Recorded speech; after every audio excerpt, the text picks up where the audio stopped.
finalmente lançou uma das séries que eu mais estava curioso para ver esse ano, que no caso é Sandman, né? Que na real é uma série que é uma das adaptações da obra original de Neil Gaiman, uma das mentes mais brilhantes dos quadrinhos, tá? Porque ele fez só quadrinho maravilhoso e tudo mais.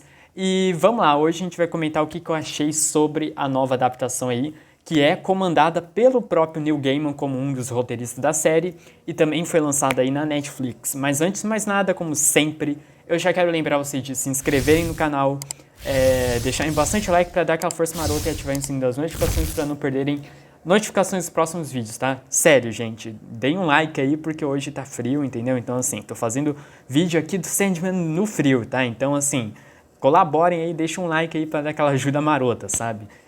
Então, vamos lá. Seguinte, eu não conhecia nada sobre o Sandman, era um personagem que eu não... Eu conhecia o nome, mas eu não conhecia, tipo, 5% de quem era o personagem, sabe? O mínimo que eu conhecia era só daquela animação que tem da DreamWorks lá, do Origem dos Guardiões. Era a única coisa que eu conhecia do Sandman. De resto, eu não fazia a mínima ideia de quem era ele, a história e todo o universo por trás desse personagem, né? E toda a mitologia em volta dele. Mas vamos lá, dando uma sinopse rápida aqui, tal, simples, do que se trata a série. Vamos lá. O Sandman, no caso, o rei Morpheus, ele é um rei que é o rei dos sonhos. E basicamente esse rei dos sonhos, ele tem o poder ali e tal de equilibrar a humanidade e tal, em que ele consegue criar pesadelos e sonhos e tal, e que ele basicamente governa essa parte toda de sonhos, as coisas de pesadelo que as crianças, os adultos têm na Terra e tudo mais, né? Ele é um dos deuses que faz parte de uma divindade ali e tudo mais, né? Onde tem vários deuses que cuidam de partes específicas para ajudar a humanidade, ou seja, ajudar, ou seja, ser a morte, por exemplo, de certa forma, né? E acontece que um certo dia o Morpheus ele é capturado por um dos humanos e tudo mais, e ele é aprisionado durante 100 anos, no caso, um século de vida, ele fica aprisionado na Terra. E no meio disso, quando ele consegue escapar, ele embarca em uma jornada para poder recuperar não só os seus itens, mas também descobrir quem ele é nesse mundo, de certa forma. É uma jornada sobre ele se descobrir quem ele é, ao mesmo tempo de uma jornada meio pessoal dessa questão de ter que buscar as relíquias e as ferramentas para que ele consiga restaurar não só o seu poder, como o reino que ele habita e governa, de certa forma, né? Tecnicamente, essa é a sinopse mais básica que eu posso dar sobre essa série. E vamos lá. Eu acho que a primeira coisa que eu tenho para elogiar aqui, eu não vou falar em termos técnicos, porque eu acho que a série, em termos técnicos, tem alguns momentos que ela não funciona muito, tem outros momentos que ela funciona brilhantemente muito bem, assim, mas acho que a coisa que eu mais quero falar aqui é que, assim, poucas vezes na minha vida eu acho que eu vi uma adaptação, assim, feita pela própria Netflix mesmo, e a Netflix acertando em uma adaptação de quadrinhos, sabe? A gente já tem um caso do Umbrella Academy, que também é uma adaptação de histórias em quadrinhos e tal, da Umbrella Academy, né? E agora a gente tem o caso do próprio Sandman aqui e tal, até porque, como eu disse, um dos roteiristas dessa série é o próprio Neil Gaiman, que é o criador desse personagem, o criador dessa magia, desse mundo todo gótico, meio diferente, que a gente não está acostumado a ver.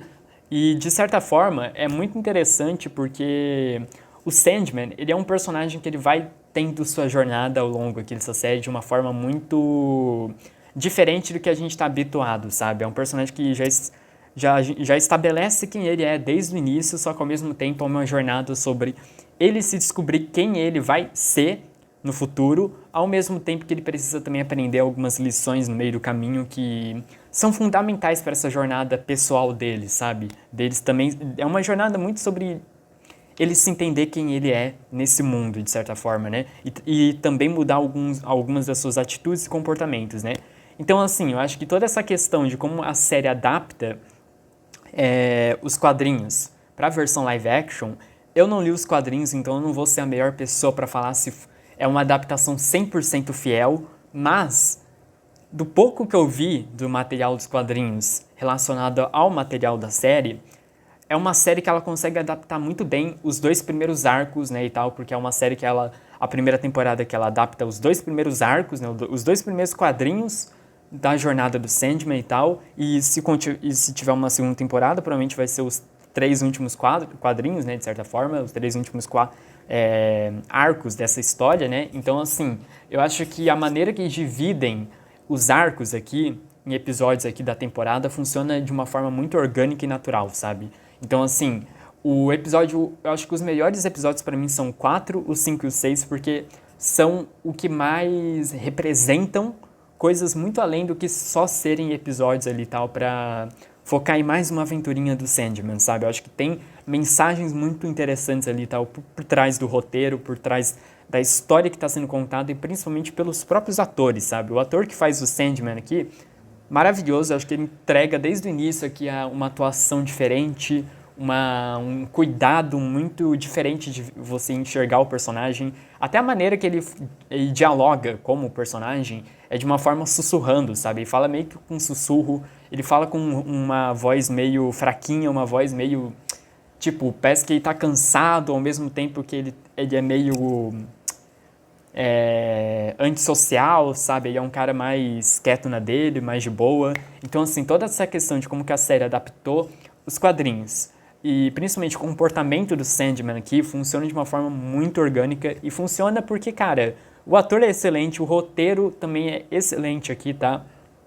Claro que eu tenho alguns problemas com o roteiro da série, eu acho que quando chega ali pra adaptar o segundo arco, eu acho que eles têm uns problemas ali tal de ritmo em alguns episódios que acaba ficando um pouco lento, que a narrativa fica um pouco lenta e que isso acaba cansando um pouco, mas não é nada que estrague a sua experiência 100% com a série, porque eu acho que, como eu falei, o que sustenta na série são os seus personagens e principalmente esse mundo fantástico que a gente está descobrindo de certa forma, sabe? Então, assim, no geral, The Sandman é uma excelente série da Netflix desse ano, uma das melhores surpresas desse ano, sem sombra de dúvidas, e também mostra como o bom de uma adaptação não é só você ter um roteiro, mas também você ter o criador da obra original ali pela produção, sabe? Então, eu vejo muito que a mão do Neil Gaiman aqui funcionou muito na série, porque, cara, ele é o cara que criou todo esse universo e é impressionante como a gente precisa ver certas adaptações em que os estúdios têm que dar essa liberdade para os seus próprios criadores da obra original poderem mexer na adaptação e fazer de uma forma que seja feito pelo próprio criador da obra original, sabe? E eu acho que nesse caso aqui do Sandman, funciona fielmente aos quadrinhos e, sem sombra de dúvidas, é uma das melhores séries da Netflix desse ano, tranquilamente, tá? Então é isso, pessoas. Deixem nos comentários o que vocês acharam de Sandman. Eu vou ficando por aqui. A gente se vê no próximo vídeo. É nóis, falou e tchau!